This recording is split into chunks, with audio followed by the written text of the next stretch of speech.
This is Christopher Lobdell of Tewksbury, Massachusetts. Listen to the International Radio Report every Sunday morning at 10:30 a.m. on CKUT 90.3 FM in Montreal. Welcome to the International Radio Report on CKUT 90.3 FM in Montreal. It is Sunday, July the 16th, 2023. My name's Sheldon. I am here with Jill. We thank you for tuning in to our 30 minutes of news and information every week here on CKUT, news about the world of radio. We'll give you our contact information to start. radioreport@yahoo.com is our email address. We're live streaming and archived at ckut.ca. We have a Facebook group, International Radio Report. We welcome 2 new members, Steve and Robert. We're at 927 members. We invite you to join that Facebook group. Lots of great information on the subject that we discuss here on the radio. And our YouTube channel, where you can go and listen to the show at your convenience. Go back and listen to older shows as well. Just search for International Radio Report on YouTube, and you can subscribe there as well. First off, we're going to start with a local story, which is a really interesting one. It's relating to local First Nations radio stations. There's actually 2 of them here in Quebec. One that's been on the air for quite some time, and the other one that's been off and on and is trying to get reactivated as we speak. So we actually have a report which comes from the Aboriginal Peoples Television Network. Their national news report did a feature. Maricela Amador put together a report that's called K1037 Local First Nations Radio Thriving in Quebec. So we'll take a listen to the report and then come back and give you a little bit more information on it. It's 11 o'clock. Good morning from the K1037 newsroom. I'm Paul Brave. It's not a radio show intro you'll hear every day. It's in Kanien'keha, and it's a big part of the programming here at K1037 on Kahnawake Mohawk territory. Radio stations often are the lifeblood of the community that they serve. Paul Grave is the news director at K103 and has been a fixture here for at least 13 years. Media has changed a lot in that time, but K103's mission hasn't. We lead local, and that's so important because people have the thirst for what's going on here. What did their kid or grandkid or nephew or cousin do in their sporting event last night? Just ask Joe Delarond. He's been here since they first hit the airwaves 42 years ago. Their MO, connecting people and supporting community members in local organizations. Over the years, we've had radiothons to raise money for various, organizations. We raised almost $500,000 to get a brand new fire truck, the ladder truck. A few years ago, we put a new roof on the step-by-step. Then a new, facility at the youth center expansion, and raised $200,000 for that. Outside of Kahnawake, radio stations rely mainly on advertisers to keep doors open, which is why it came as a shock when Bell Media announced that they are closing at least 6 radio stations Canada-wide. The news departments are taking the biggest hit, but here, the news is so important for us because that's what people count on, is all those different perspectives and knowing what's going on. That's what keeps us very relevant. Grave used to work in mainstream newsrooms and doesn't take this latest round of firings lightly. It's bad for the business. It's bad for the public mostly because you're getting rid of a lot of seasoned journalists who are the ones who are the truth tellers, the ones who are out there gathering the news and telling the stories that otherwise go unreported. It's never been clearer how necessary these stations are, providing updates on service status. We just had a little bit of a power outage right here at CKON. We want to make sure that everybody is okay out there, all right? The pandemic. As the numbers of COVID cases continue to increase around, lunchtime on Saturday, a red alert level issued. Or on a lighter note, for bingo. However, some Indigenous-owned stations in Quebec have almost had their numbers called. The SOCAM network, representing Atikamekw and Innu communities, was recently forced to cut back staff, but their presence in general sends an important message to the public. C'est de donner le goût à la génération, de donner ce feeling-là qu'on a des possibilités de s'épanouir en communication. Inspiring youth is one aspect. Involving knowledge from elders is another. Every Wednesday, we've had a show that's been continuously on the air since 1981 in Ganyageha, and it's always been one of our most popular shows. Otherwise, today we have all kinds of little features and in the language. Some of them are very basic. We have our sister station in Ganasadage does a program that we rebroadcast here on Sundays. In 2018, some Kanisadage members decided to revive their defunct local radio station, which hit the airways in 1987. Here we have a makeshift antenna that we're going to be putting up. They've even built and erected their own radio tower and are working on a permanent location. Their goal? To revitalize the Mohawk language and culture. Our role today is much more important because we really need to revitalize our language and have our language heard. And because there are so little amount of speakers left here in Ganasadage, it's not very common that you'll hear the language being spoken. Sid Gaspé spearheaded these efforts. He says through RKR, neighboring communities can also learn about Kanisadage life. And that's one important thing too, is for the communities around Montreal, because we're really close to Montreal, they know there's Mohawks around, but what's their language? Just turn on the radio, maybe you can hear it and identify that language. They may not rely as much on ads, but funding for Indigenous radio stations is never guaranteed. However, these hubs for community connection remain in tune with the needs of their people. I think that it's like kind of like the pulse of the community. Maricela Amador, APTN National News, Montreal. These are different categories of radio stations. They're classified as native stations, and they really exist to serve the native communities in their area. We have two reserves right in the Montreal area, the Ganawage Reserve, which is southwest of Montreal, and Ganasatage, which is out on the end of Laval Island near this town of Oka. That's the station that's having quite a bit of difficulty. These are small stations, they're community run. They have to raise most of their money through different sources. I had the opportunity to work at K103 in Ganawage for about a year back in 2008, I think it was. And at that time, they were going through a lot of financial difficulties. They were trying to find ways to raise more funds. They were looking for ways to bring more Aboriginal kids into the radio station. These stations are not big-time professional radio. These are instructional stations, training stations where people can learn the radio business. My job there was to try to bring more Native people into the radio station. And we did that, and we put some Native target programming on the air featuring Native artists and musicians and what have you. Because if these stations don't do that, there's really no other stations that are going to do that. You're not going to find mainstream radio playing music by Native artists. It just doesn't happen. Maybe CBC does a little bit of it on a national level, but it's really up to these radio stations in these communities to support those artists that are out there and to bring the important issues in those communities to the people in those communities. So K103 has been very successful at doing it for a very long time, as you heard in the report. So hopefully they'll be able to get themselves back up on their feet again. And I think there's a lot they can learn from how K103 operates their station. So we thought we'd focus on that today. It's something we don't hear a lot about. One of the things that is interesting is how they are having difficulty recruiting even people within their own community to participate in these shows and be on the radio.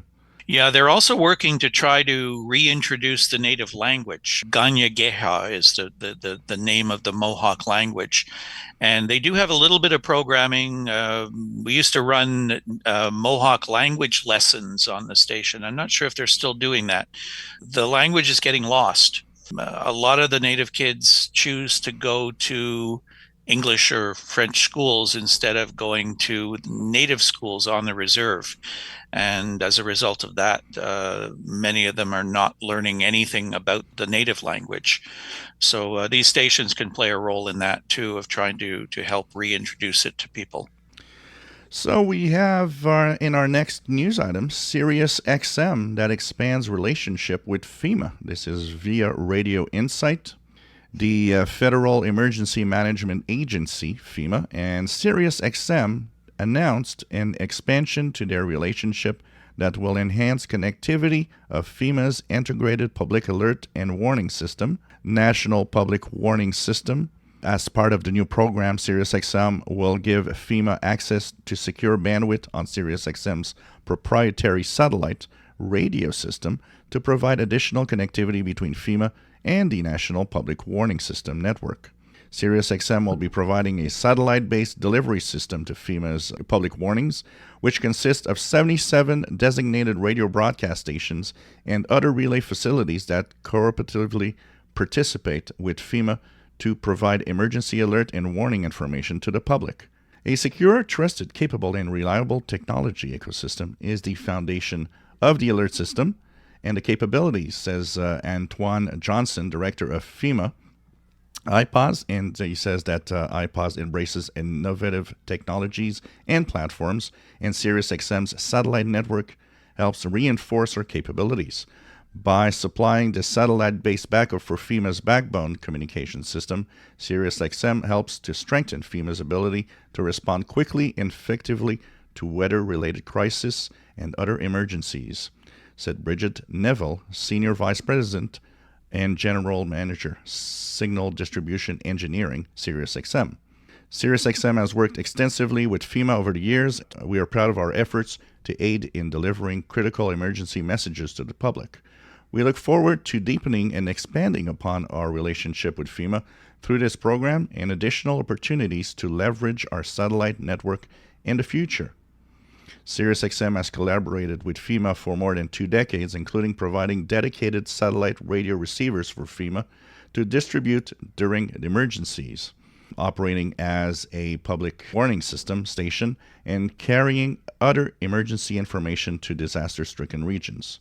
SiriusXM's satellite network plays an essential public safety role, natural disasters, and other emergencies by providing potentially life-saving information to remote areas not easily reached by terrestrial facilities, and in times of emergencies when other communication systems may be unavailable or inoperable.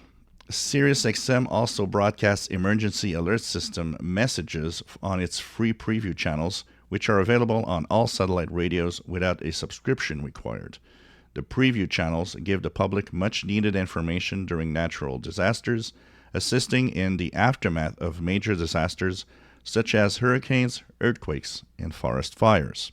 So this is good because we talk about AM radio being an essential part, but one thing for sure is that a lot of cars out there have the SiriusXM capabilities, and you know what? When everything fails, that will work. So I think it's a neat system to have alerts on for sure when disaster strikes.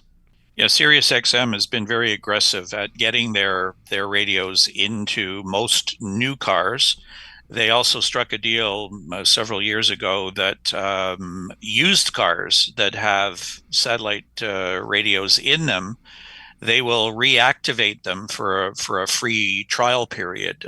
So if you bought a new car and it's got a radio in it, you're automatically going to have SiriusXM service for maybe a month or 3 months free.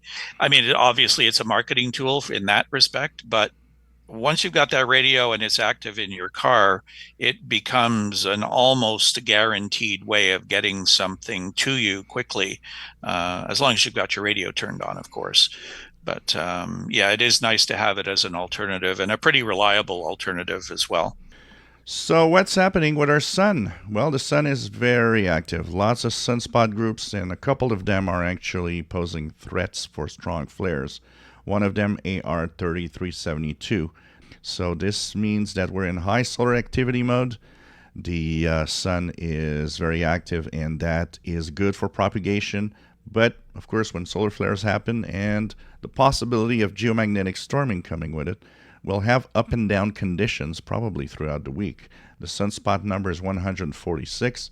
Solar flux above 200, 203, giving us pretty high solar activity. There's an interesting little story on the space weather page, the Bastille Day event, they call it. It says, a solar flare is strong when even the Voyager spacecraft feel it. 23 years ago today, July 14, 2000, that's as we're recording, the sun exploded with so much force it sent shock waves to the edge of the solar system. At about 11 a.m. in Western Europe, where Bastille Day celebrations were underway in France, Earth-orbiting satellites reported a X5.7 class solar flare. Within the hour, energetic particles accelerated by the flare reached our planet. Protons and electrons hit the atmosphere and created a cascade of radiation that reached all the way to the ground. People flying in commercial jets at high latitudes would have received double their usual radiation dose, says Clive Dyer of the University of Surrey Space Centre in the UK. A day later, the CME arrived and impacted on July 15, 2000, sparked an extreme geomagnetic storm. The sun had just set on the east coast of North America when auroras appeared. I was out in the yard doing some chores and saw bright red auroras overhead in North Carolina. I called over to our neighbor, Carrie, who was also outside. I told her those were not sunset colors, it was aurora, and super rare to see this far south. In New York, the sky exploded with light, recalls Lou Michael Moore. I was living on the Long Island at the time. A family member came running into my room, begging me to come outside to see the sky on fire. By the time the storm subsided on July 16, 2000, auroras had been reported as far south as Texas, Florida, and Mexico. It took the Bastille Day CME months to reach the distant spacecraft, 180 days to Voyager 2, and 245 days to Voyager 1, being near the edge of the solar system. Both spacecraft were normally bathed in high levels of cosmic rays.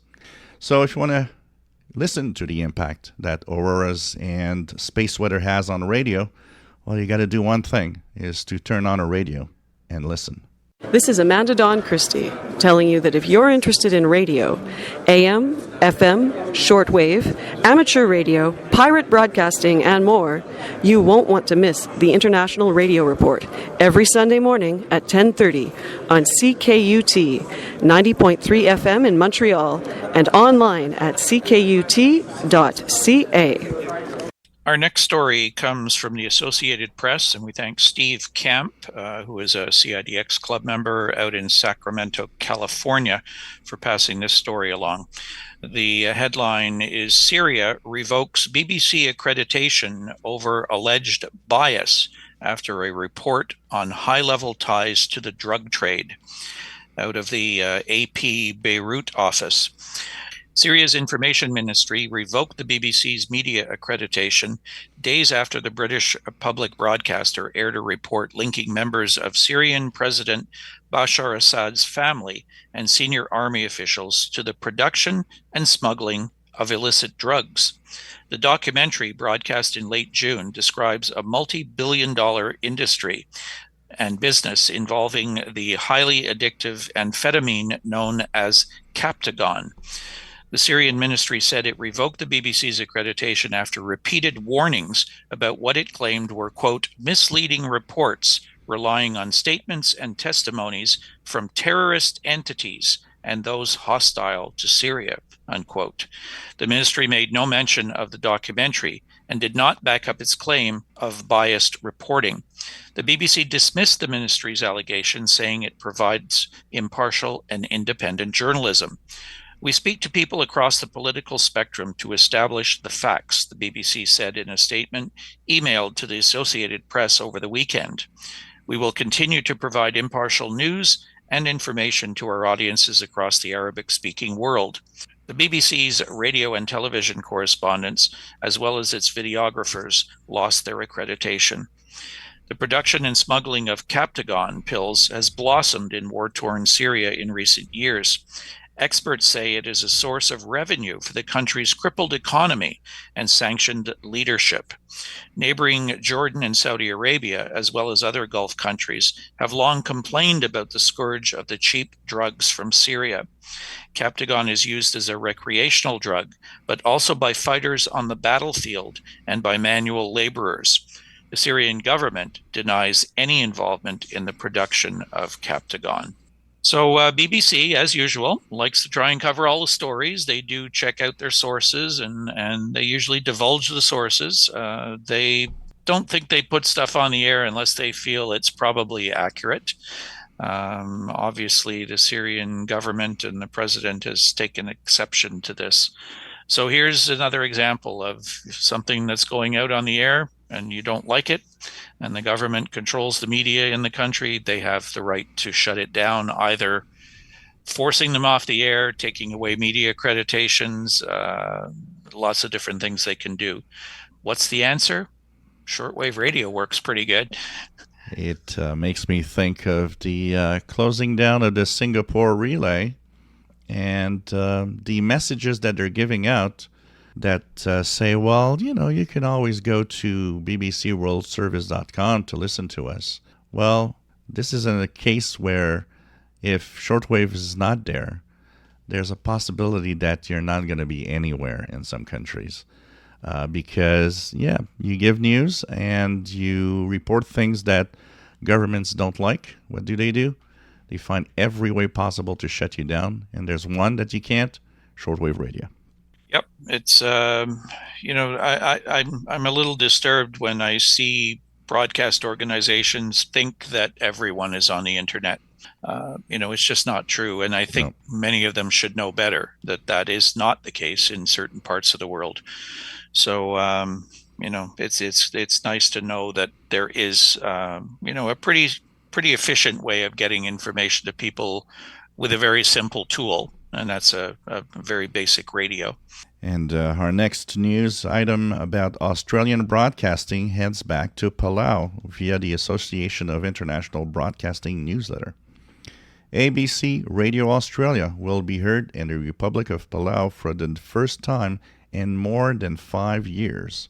Under a new memorandum of understanding, ABC Radio Australia programs will be carried on the Republic of Palau's national radio broadcaster, Echo Paradise FM. The signing was attended by Palau Minister of State, the Honorable Gustav Aitaro, and the Australian Minister for International Development in the Pacific, Honorable Pat Conroy. ABC International Services Ed Claire Gorman acknowledged that the support of the Australian Embassy in Koror for brokering the agreement and said this new partnership is the first step towards the aim of establishing a full FM radio service in Palau, an ABC initiative funded under the Indo-Pacific Broadcasting Strategy. Gorman continued, the ABC is proud to partner with EPFM and has a long history of engagement with Palau, including the provision of ABC Australia content on Palau National Communication Corporation's television service. ABC Radio Australia has recently increased its Pacific-focused content, and under the agreement, Palau residents will have access to programming including flagship regional current affairs, show Pacific Beats, as well as culture, education, and music shows, stories from the Pacific, Pacific Playtime, and Island Music. ABC Radio Australia is available via EPFM on the FM radio at 87.9 FM and on the EPFM and Garrelbello AM radio 1584 kHz AM from Wednesday, the 28th of July 2023. One word I'd like to say to Radio Australia, didn't you have a fantastic service for the Pacific on shortwave at some point? But at least this is an interesting step. They will be available. But, this is a tiny part of all the coverage you had in the past. Just saying. Yeah, there are so many tiny island nations out there in the Pacific, in that whole Oceania territory, that all could be served with one radio service on shortwave, which it was in the past. Yep. Radio New Zealand is still doing it, fortunately. But Australia had an extensive network that was able to do that, but they pulled the plug on all of that, sadly. And so now maybe they're realizing, well, we got to get some of these services back in some way. So this is a good step forward for the people in Palau. But there are others who maybe are out on some other islands that aren't so lucky. I mean, we're in 2023, and it's been several years now since Radio Australia shut down. Right. And still today, we have echo of how many countries and how many nations across the Pacific still saying that Radio Australia's demise is also a sad day because they are missing out on a lot of news and a lot of things. To wrap up our show today, we have an update on the situation with the BBC's Singapore relay station. Yep.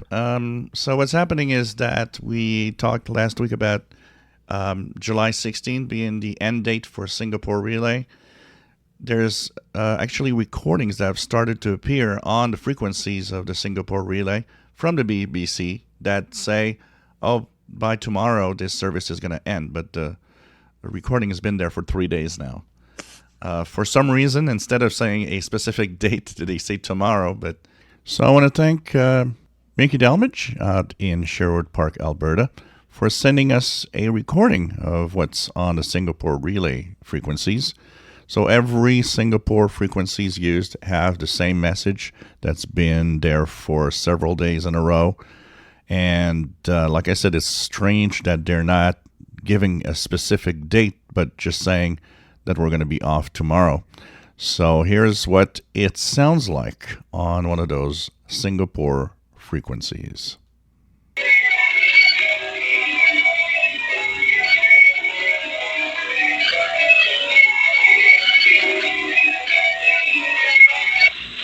This is the BBC World Service. We're sad to tell you that from tomorrow, we're closing our Singapore transmitter, and you'll no longer be able to hear us on this shortwave frequency. You can listen to the BBC World Service 24 hours a day at bbcworldservice.com. This is the BBC World Service, the world's radio station. Okay, we thank Mickey Delmage for recording the announcement on one of the services there, and we'll probably have the updated news for you next week on the show as to whether they're actually gone or not. But again, it's going to be a lot of people without a very reliable service that they used on a regular basis that will have to find another way to access that service. So we do not have any ham radio contest this week. All the hams must be out on vacation or something. Probably. It's kind of odd. I think it's the only week all year that we haven't had some kind of ham radio event going on. Yeah. But anyway, so just go out there and play radio for this next coming weekend, and find someone to talk to out there, make an interesting contact. You never know who's on the bands. So if you're a ham operator, check it out. If you're a listener, well, just tune across and eavesdrop on everybody else. It's always a lot of fun. That's it for today, folks. Thanks for tuning in. We'll put all the information up on our Facebook page about today's stories and give you some of the links where you can go and find out more information if you like. Have a great week, everybody. Stay safe, and see you next Sunday on the International Radio Report Show, CKUT 90.3 FM in Montreal. Bye-bye now.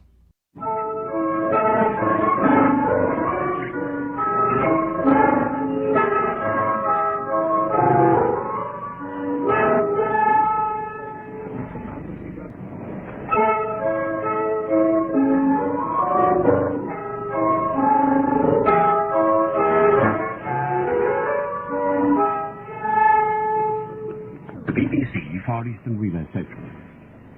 We are now broadcasting on 6.195, 9.74, 11.75, 15.31, 15.435, and 17.88 MHz in the 49, 31, 25, 19, and 16 meter bands.